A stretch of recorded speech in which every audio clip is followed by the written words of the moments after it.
Hello student, আজকের class আলোচনা করব মডেল কোশ্চেন পেপার 3 নিয়ে। তো আজকের ক্লাসের প্রথম কোশ্চেন,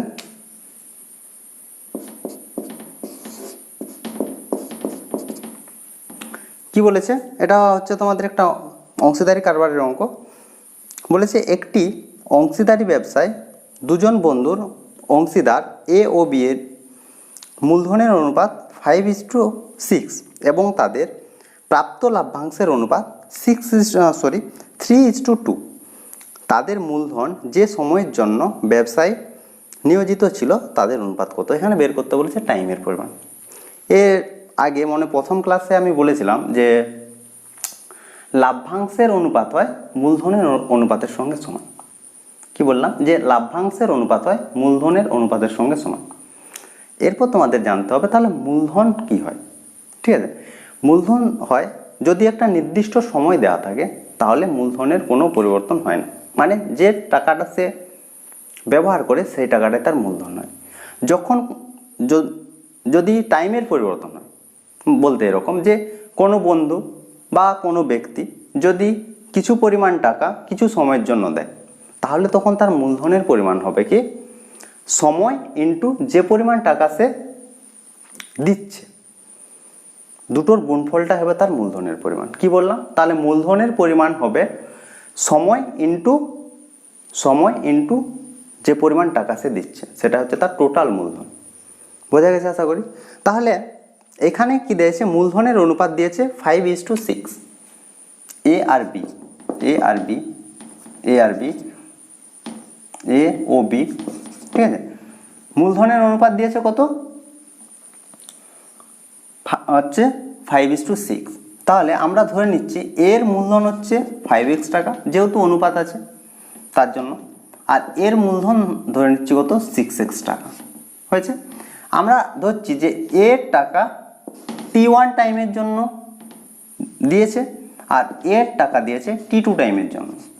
তাহলে এখন এর মূলধন হচ্ছে তাহলে কি বললাম? মূলধন সমান হয় সময় ইন্টু যে পরিমাণ টাকা সে দিচ্ছে, তাহলে 5x ইন্টু t1, আর এখান থেকেও এর মূলধন পাচ্ছি কত? 6x into t2। কি বলেছি? যে মূলধনের অনুপাতটাই হচ্ছে লাভ্যাংশের অনুপাত। তাহলে এই দুটোর অনুপাত আমরা কি পাবো? 5x ইন্টু t1 অনুপাত 6x ইন্টু t2 সমান কি হচ্ছে? সমান হচ্ছে লাভ্যাংশের অনুপাত তোমাদের দেওয়া আছে, দেখো তার অনুপাত দেওয়া আছে 3:2। আমাদের এখান থেকে বের করতে হবে t1 অনুপাত t2। হয়েছে? তাহলে এখান থেকে আমরা কি x ক্যান্সেল হচ্ছে, তাহলে 5t1 বাই 6t2 সমান হচ্ছে কত? 3/2। তাহলে 2 3 6 বা t1 বাই t2 সমান হচ্ছে কত? 3 3 9/5। তাহলে t1 অনুপাত t2 সমান হচ্ছে 9:5। তাহলে এক্ষেত্রে অপশানটা তোমরা একটু দেখে নাও। অপশান হচ্ছে অপশান সি। অপশান সি হচ্ছে এটার সঠিক উত্তর, হচ্ছে অপশান সি। অপশান সি হচ্ছে অ্যান্সার। বুঝতে পেরেছো এই অঙ্কটা? এই অঙ্কটা একটু বুঝে করতে হবে, ঠিক আছে? এরপর হচ্ছে 2 দাগের অঙ্ক। 2 দাগের অঙ্কে বলেছে x² - 4 বাই x - 2 = 0। অপশানগুলো দেখো। বলেছে এটা একটি দ্বিঘাত সমীকরণ যার বীজদ্বয় সমান। বিতে বলেছে একটি একটি একঘাত সমীকরণ যার একটি বাস্তব বীজ আছে। সিতে বলেছে একটি অভেদ, আর ডিতে বলেছে কোনোটিই না। তাহলে তোমরা একটু দেখে নাও এটা। বা ক্রস গুণ করো, x² - 4 সমান 4x - 8, বা x² - 4x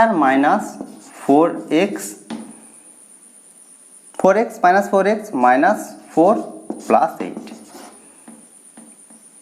বা x² - 4x plus 8 is equal two 0, সবগুলো 0 হবে, সমান 0। বা এখান থেকে আমরা লিখতে পারি এক্স মাইনাস 2 তার হোল স্কোয়ার। ভুল করলাম, এটা হবে 4 প্লাস 4, ঠিক আছে। X square minus 4x plus 4, কারণ মাইনাস 4 প্লাস 8 তাহলে প্লাস 4 থাকছে, সমান 0। তাহলে এক্স ইকুয়াল টু 2 আর এক্স ইকুয়াল টু 2। তাহলে এখান থেকে আমরা কি বলতে পারি, এইখান থেকে যদি বলি তাহলে এটা একটা দ্বিঘাত সমীকরণ যার বীজগুলো হচ্ছে 2 2। তাহলে এখানে অপশানটা দেখে নাও, এক্ষেত্রে অপশান এ হচ্ছে সঠিক, যে প্রদত্ত যেটা দেওয়া আছে সেটা একটি হচ্ছে কি দ্বিঘাত সমীকরণ যার বীজদ্বয় সমান। এরপর হচ্ছে 3 দাগের অঙ্ক।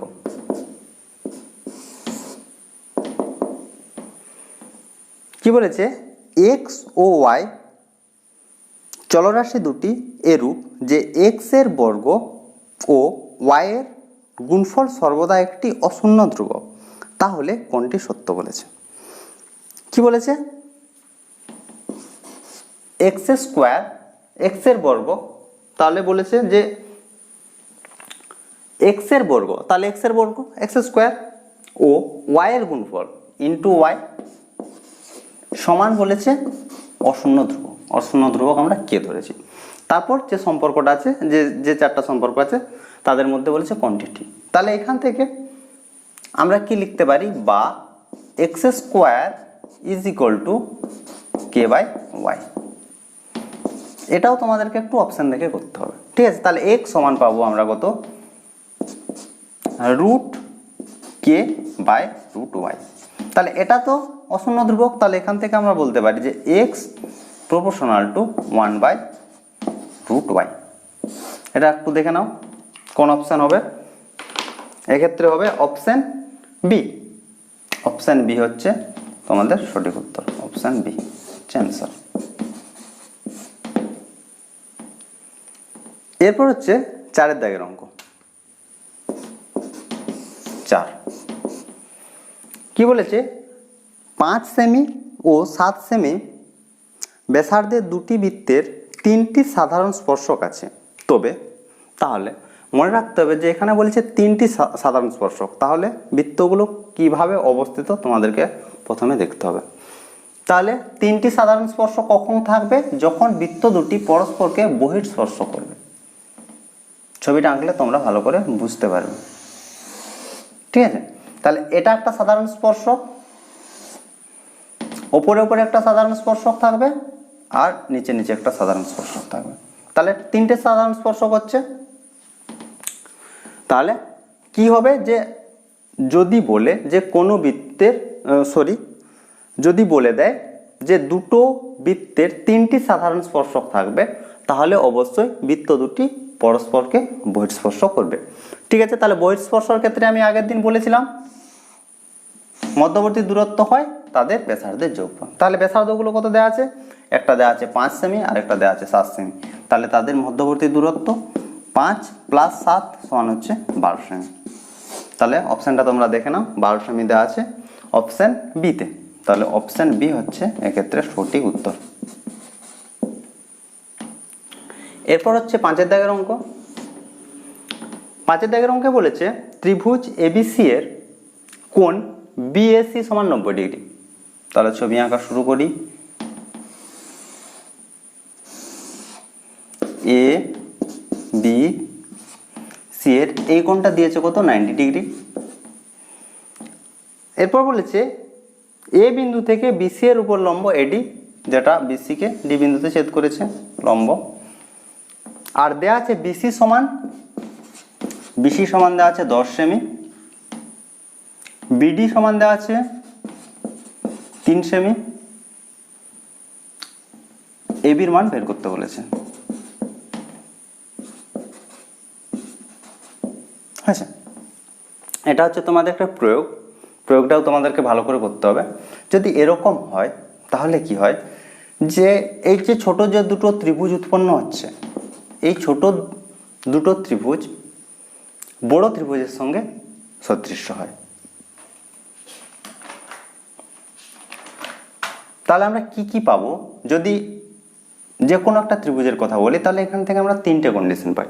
3টেই বলে দিই, যে এই দুটো ছোট ছোট যে ত্রিভুজগুলো উৎপন্ন হচ্ছে, এই ছোট ছোট ত্রিভুজ দুটো পরস্পরের সঙ্গে সদৃশ্য হয়, প্রতিটা ছোট ত্রিভুজ বড় ত্রিভুজের সঙ্গে সদৃশ্য হয়। আর এই সদৃশ্য হওয়ার জন্য কি কি পাচ্ছি সেগুলো তোমাদেরকে জানতে হবে, আর সেখান থেকে এই অঙ্কটা আমাদের হবে। ঠিক আছে, যখন এটা হবে, এটা যেটা স্টার চিহ্ন দিলাম, এটা বড়টার সঙ্গে সদৃশ্য বলতে ত্রিভুজ বি ডি এ সদৃশ্য ত্রিভুজ এবিসি। ঠিক আছে, তখন এখান থেকে হয় এবি বাই বিসি সমান বিডি বাই এবি। ঠিক আছে, এগুলো ডিটেলস যখন এটার প্রয়োগটা করাবো তখন ডিটেলসে বলে দেবো কীভাবে হচ্ছে না হচ্ছে। এখন যেহেতু এমসিকিউর অঙ্ক করছে, জাস্ট তোমরা একটু কনসেপ্টটা দেখে রাখো। এখান থেকে আমরা কি পাবো, এটা অ্যাপ্লাই করবে হচ্ছে AB square is equal to হচ্ছে বিডি ইন্টু বিসি। ঠিক আছে, তারপর যখন এটার সঙ্গে হবে ত্রিভুজ A D C A BC যখন হবে তখন আমরা কি পাবো, AC by A C by BC সমান হচ্ছে সিডি বাই এসি। এটা থেকে আমরা পাবো এসি স্কোয়ার সমান সিডি ইন্টু বিসি। আর যখন ছোট দুটো ত্রিভুজ হবে, ত্রিভুজ এ বিডি সদৃশ্য ত্রিভুজ এ ডিসি, তখন আমরা কি পাবো, হচ্ছে এডি বাই সিডি সমান হচ্ছে বিডি বাই এডি। তাহলে এখান থেকে আমরা পাবো এডি স্কোয়ার সমান হচ্ছে সিডি ইন্টু বিডি। এই তিনটে সূত্রই তোমাদেরকে মনে রাখতে হবে। ঠিক আছে, এখানে যেটা আমাদের কাজে লাগবে সেটা করব। অন্য অঙ্কর ক্ষেত্রে এই তিনটের মধ্যে যে কোনো একটা দিতে পারে। এখানে আমাদের এবি বের করতে বলেছে, কি কি দেওয়া আছে, বিসি আর সিডি দেওয়া আছে, বিসি আর সিডি দেওয়া আছে। তাহলে কোন ফর্মুলাটা হবে, এবি বিসি আর সিডি। তাহলে এবি স্কোয়ার সমান হচ্ছে দুটোর গুণফল 10 ইন্টু 3। তাহলে এখান থেকে আমরা পাবো, তাহলে আমাদের এই ফর্মুলা কাজে লাগছে। তাহলে হচ্ছে এবি সমান √30। অপশানটা তোমরা একটু দেখে নাও। এটার অপশান হচ্ছে, অপশানটা কত আসছে, কোন অপশানটা, অপশান বি। অপশান বি হচ্ছে এক্ষেত্রে সঠিক উত্তর। আশা করি বুঝতে পেরেছো। এই প্রয়োগটাও তোমাদের খুব গুরুত্বপূর্ণ, পরীক্ষায় আসেই এই প্রয়োগ যখন করাবো আরও ডিটেলসে বলে দেবো কেন হচ্ছে, কিভাবে হচ্ছে, সব কিছু। ঠিক আছে, তাহলে আশা করি বুঝতে তোমাদের কোনো সমস্যা হয়নি। এরপর হচ্ছে 6 দাগের অঙ্ক। কি বলেছে, দুটি নিরেট গোলকের বক্রতলের ক্ষেত্রফলের অনুপাত দেওয়া আছে 9:4 হলে তাদের আয়তনের অনুপাত কত হবে জানতে চেয়েছে। তাহলে আমাদেরকে এখান থেকে কি বের করতে হবে, তাদের ব্যাসার্ধের অনুপাত বের করতে হবে। তাহলে একটা গোলকের ব্যাসার্ধ হচ্ছে R1, তাহলে সেই গোলকের বক্রতলের ক্ষেত্রফল 4 পাই R1 স্কোয়ার, আরেকটার ব্যাসার্ধ হচ্ছে R2, তাহলে তার হচ্ছে বক্রতলের ক্ষেত্রফল R2 তার স্কোয়ার। এর মানটা দেওয়া আছে কত, এর মানটা দেওয়া আছে 9:4, 9:4 হয়েছে। বা এখান থেকে 4 পাই কাটছে, বা আমরা লিখতে পারি R1 তার স্কোয়ার অনুপাত R2 তার স্কোয়ার সমান হচ্ছে 9:4। বা এখান থেকে আমরা পাবো কত, R1 অনুপাত R2 সমান হচ্ছে, বর্গমূল করলে হচ্ছে 3:2, R1 বাই R2 সমান আমরা পেয়ে গেলাম। বা এখানে যদি লিখো তাহলে R1 বাই R2 সমান হচ্ছে 3/2 আচ্ছা। এরপর বলেছে কি, তাদের আয়তনের অনুপাত। তাহলে আয়তন হচ্ছে 4/3 পাই R1 কিউব অনুপাত 4/3 পাই R2 তার কিউব হয়েছে। এটা কেটে গেল, এটা কেটে গেল, পড়ে থাকছে কি? পড়ে থাকছে হচ্ছে R1 কিউব অনুপাত R2 কিউব, R2 কিউব।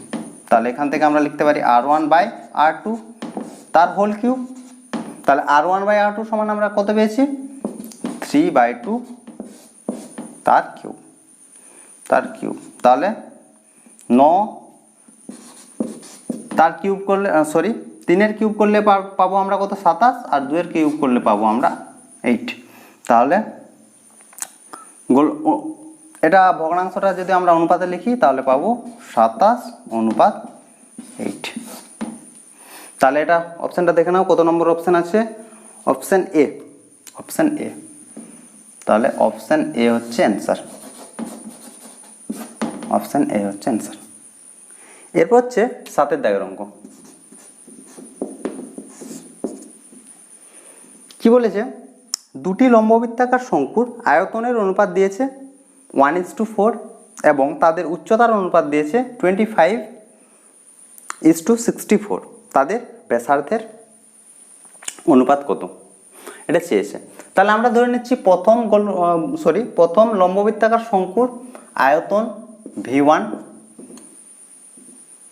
ব্যাসার্ধ R1 আর উচ্চতা H1। দ্বিতীয়র ক্ষেত্রে হচ্ছে V2 আয়তন, R2 ব্যাসার্ধ আর H2 হচ্ছে উচ্চতা। এরপর কি কি দেওয়া আছে? V1 অনুপাত V2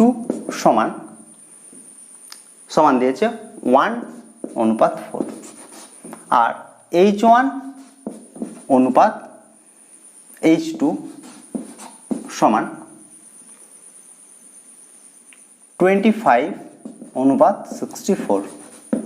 চেয়েছে কি? R1 অনুপাত R2। তাহলে আমরা জানি কি শঙ্কুর আয়তন সমান কি হয়? 1/3 পাই R1 স্কোয়ার ইন্টু H1 অনুপাত 3 পাই R2 তার স্কোয়ার ইন্টু H2 সমান হচ্ছে 1:4। তাহলে এখান থেকে কাটছে এটা 1/3 পাই, 1/3 পাই কাটছে, পড়ে থাকছে কি? R1 একবার বাই আকার লিখে দিচ্ছি, ঠিক আছে? R2 স্কোয়ার H2 সমান হচ্ছে 1/4। এটার মানটা দেওয়া আছে, এটাকে যদি আমরা বাই আকারে করি তাহলে পাবো H1 বাই H2 সমান হচ্ছে 25/64। এই মানটা এখানে বসিয়ে দিই, বা R1 square by R2 square সমান হচ্ছে 25/64। একটু ছোট করে নিই, 16×4 = 64। তাহলে পড়ে থাকছে কি? R1 square by R2 square সমান হচ্ছে 16/25, বা R1 বাই R2 সমান হচ্ছে 4/5, বা লিখতে পারি R1 অনুপাত R2 সমান 4:5। অপশানটা তোমরা দেখে নাও। এটার অপশান হবে অপশান বি, 4:5। অপশান বি হচ্ছে অ্যান্সার। ঠিক আছে, তাহলে আশা করি সমস্ত অঙ্ক তোমরা বুঝতে পেরেছো। যদি কোনো সমস্যা থাকে অবশ্যই কমেন্ট করে জানাবে, আর পড়াশোনা কেমন চলছে অবশ্যই কমেন্ট করে জানাবে। তো আজ এই পর্যন্তই, তোমরা সবাই ভালো থেকো, বাই বাই।